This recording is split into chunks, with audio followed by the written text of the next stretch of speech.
Well, today we have some questions that need to be answered. The insurance companies are asking my customers to get 3 estimates or take their vehicle to another collision repair center to get their car repaired, but I don't have all the answers, so that's why I'm here. Hey, Jerry. How are you? Good. Good seeing you. How's it going today? Good, good. Got some questions? Yeah, far away. Okay, customer comes in and I wrote them an estimate and they said, well, I have to get 2 more estimates. So I thought, well, what's my position with that? Should I, are they required to get 3 estimates? Jerry, it's a pretty common practice for insurance companies, and it's called self-help or self-service claims handling. Insurance companies try to get the customer, meaning your customer, they're insured, to spend their time, their money, and run around and get a bunch of estimates. The reality under the law is they only have to get 1 estimate. We all know what's going to happen. They'll go out and get 3 estimates and they'll pay the lowest price. They'll try to dissuade your customer from going to you if you happen to be the high price or the middle price, and they'll try to get them to go over to whoever gets the lowest price. Well, they had one estimate that was $20 lower than the prevailing rate in town here, and I thought, I can't compete with that. Is that legal? Can someone come out and say $20 below the prevailing rate? It's just, is that right? That's not right. There's nothing wrong with somebody setting their price wherever it is. That's fine. But the reality is that if you're giving the prevailing rate, if you're within that average, let's say plus or minus 5% of whatever the rate is throughout the community, you've got a fair rate. So they can't say, hey, we're not going to go to McCarran Autobody because somebody else is going to do it cheaper. That's just part of their game.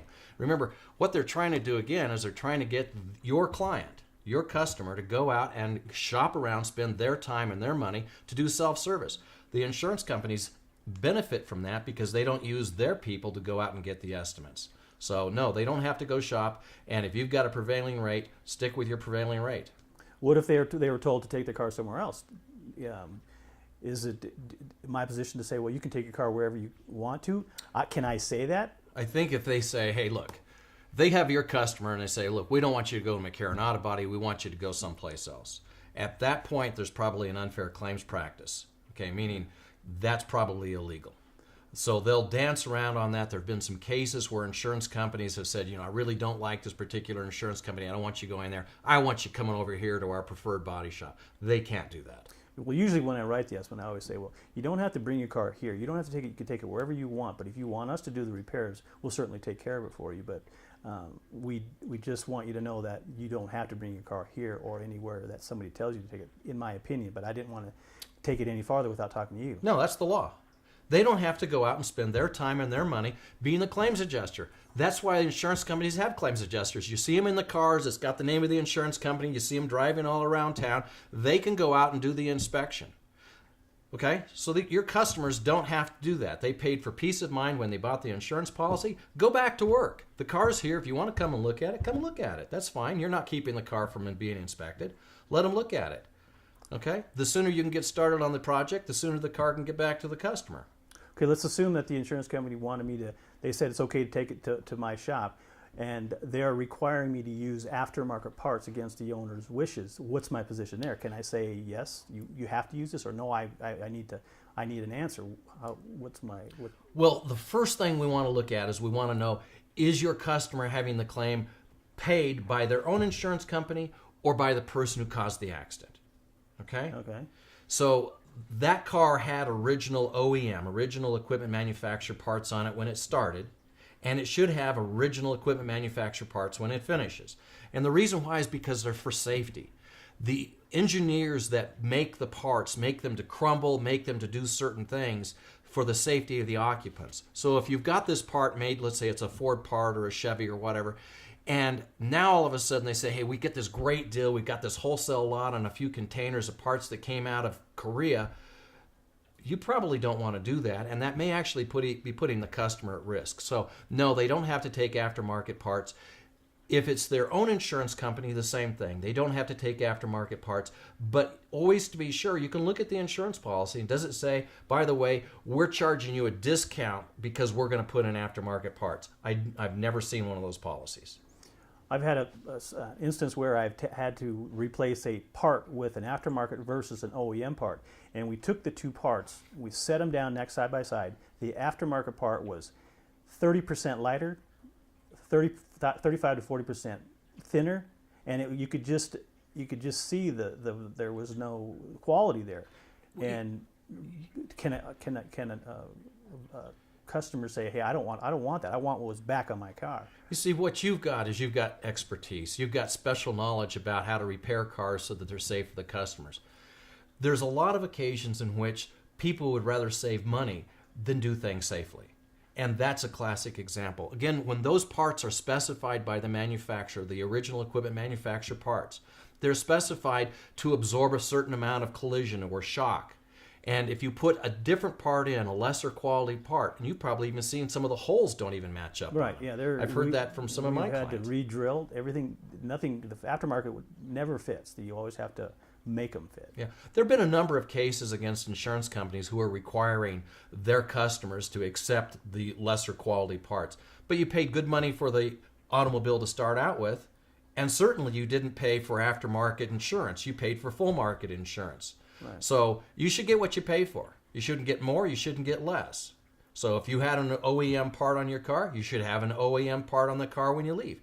There are, as you know, some situations where maybe there's a total at issue, and the customer says, hey, I don't want to total this, and maybe there's a conversation with your customer says, okay, look, we're willing to take an aftermarket part, or we're willing to take a used part from a salvage yard so that we don't total the car and I can keep it. That might happen, but as far as having an insurance company stick the finger at them and say, this is what you're going to get, no way. Well, I had a customer come in and say, well, the insurance company they said that they're going to use aftermarket parts. And my customer said, well, why do I have to use aftermarket parts? And I go, because they're cheaper. They get a discounted price. I go, well, then if I'm using discounted parts on my car, I think my rates should be discounted. Well, that's really a great point.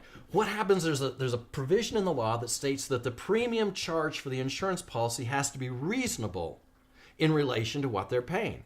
So if they're not paying the full value of the insurance that's available, then you're right, the policy should be less. So if the policy says, here's the full benefit policy, this is for OEM parts, and it's going to cost 10 units.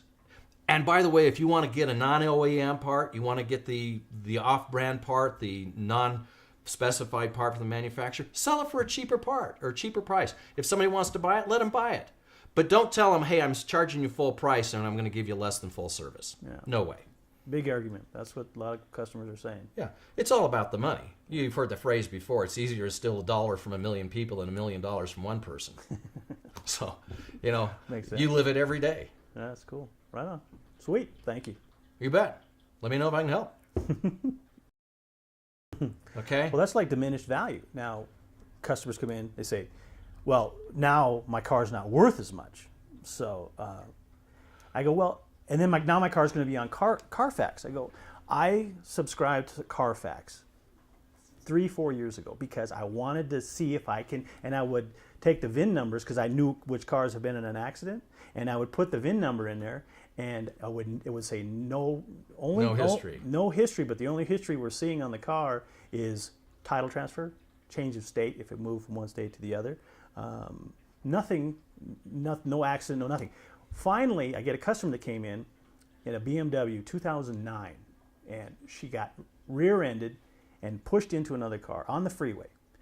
NHP comes out, they tow her car, and they bring her car into our shop, and she goes, she's madder than hell, and she's just fit to be tied.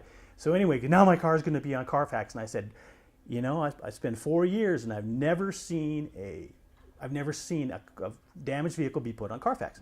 She goes, she's all upset. So we fix the car. She goes away. She calls me a month later. She goes, I just want you to know that my car is on Carfax. I go, no way. You're the first person I've heard. Yeah.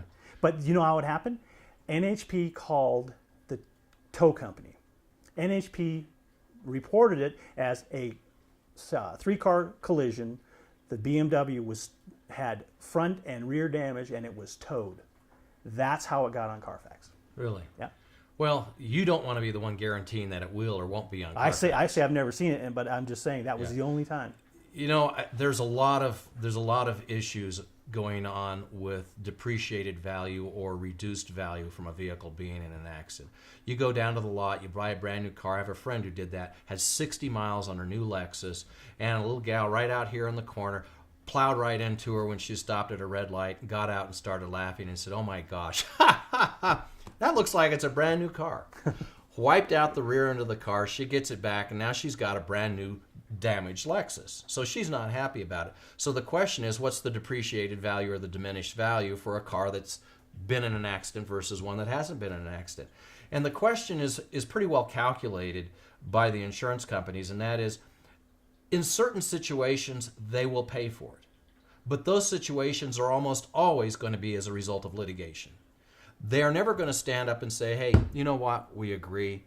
This car now is worth less than a car of the same miles, the same make, and the same model that hasn't been damaged." They're not going to step up and do that. But if you end up suing them, meaning sue the driver, then you can probably get that difference. But you'd have to have the evidence that there's a difference in value. Okay? If you don't have the evidence that there's a difference in value, you haven't got it. Just because you say, "Hey, I wouldn't have bought this car if I'd known it was in an accident, and I don't think other people will," you'd have to bring in an expert, somebody who's in the car business, in the business of selling cars, and say, "Yes, this car's not worth as much because it's been in an accident." And one of the most common tools, just like you said, is Carfax. So I just stayed and I constantly researched the Carfax thing, because that's everybody who comes in.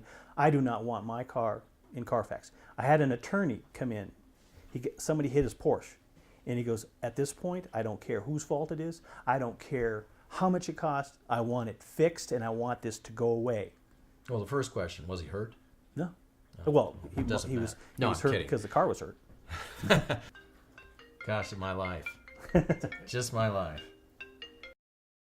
Well, that's one of the other scams. If you go to our preferred body shop where maybe we pay them less, or let's just take a hypothetical, and I'm not saying it's true, they just don't do quite an extensive investigation about the damage, and therefore the price is a little bit lower than somebody who would go out and really look at the car and make sure everything is done right. And again, I'm not saying that does happen, but imagine that does happen. Do you want to have your car at the preferred body shop where maybe they've got a real close relationship, a nice handshake, a nice lunch relationship? Or do you want somebody who says, "Hey, I'm here and we work"? You're probably a preferred body shop for a number of companies. Right. And again, I'm not saying that if you're a preferred body shop that happens, but if you've got a reputation, like McCarran Autobody has a reputation for doing good work, for being exhaustive and making sure damage is taken care of, and now they want to have the car taken over to somebody who perhaps doesn't share that reputation, and you're going, "Oh boy, where do you want to have your car fixed?" So just the fact that they say, if you go to our preferred body shop, we, the insurance company, will give you a warranty for a year. You already give them the warranty. It's really, they're getting nothing new.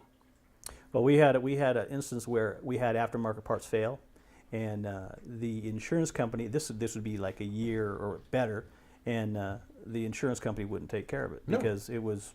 I've seen them too. I've never seen an insurance company, with maybe a couple of odd exceptions in 25 years, where the insurance company said, "Yeah, you took it to our shop, we'll stand behind it." What they generally say is, "Something must have happened after you left. The transmission is now acting up after you had that big accident, and you drove it down there, and now there's a problem with it. Something must have happened. We don't have any proof that that was part of this accident." And so the person who owns the car says, "Oh, it was working great. I get it back, and now it's growling, and it doesn't feel right. It's not shifting right." Well, something must have happened after you picked it up. So that warranty they give you, what's it worth? Exactly. So I don't know. I do see that. I see that with some frequency. I think the problem is that you go in and you're most concerned about what you see. You know, it's like if you're hurt, I'm concerned about where it's bleeding. I'm not concerned about what I don't see. And in your business, the big part is, we all see the outside of it, but what's going on underneath here? Where's the frame? What's behind the bumpers? What's going on? And that's where your expertise comes in. So I would always be concerned when I had somebody say, "Hey, I want you to take it to my friend and have my friend work on it." I'd rather stand on the reputation. All right. But you see that stuff. Oh yeah, every day, where the insurance company is dictating the repair. Yeah. Or the insurance company tells you this is all that needs to be fixed. You know, and they write you the check. Here's the check for what we say is wrong with it. And you go, "I've never even been under the car yet. And you're giving me a check, and this is what you're going to pay? Oh, well, we'll do a supplemental." You go, right. And that's like pulling the tooth. How many times have you seen that every day? That's every day. It Every happens. day. Yeah. Yeah. Why? Why do they write the check? Because if they got the check, maybe the whole thing will go away. And that happens too, where they write them really low, Mm-hmm. and then they don't get the car fixed, and then That's they right. find out they have more problems with the car, Yeah. and they're kind of in a They'll give the check right to your customer. Here's the check for $1,600. There's $2,500 of damage to the car. Customer's got $1,600 check. They're off doing something. Let's say they have to buy groceries. Now they never get the car fixed. They can't go back to you, and they can't go ask for more money. I wonder who the winner is on that. Mm-hmm. Yeah. So anyway, you live in a tough business. You live in a world where Everybody's upset. everybody's upset, and I guess sometimes, unfortunately, you look at that relationship, and your customer looks at you, and you look at the customer, and sometimes the customer forgets, oh, by the way, I've got an insurance company over here that's really supposed to be helping me, and they're not. Mm-hmm. And so that tripart relationship sometimes is forgotten. Cool.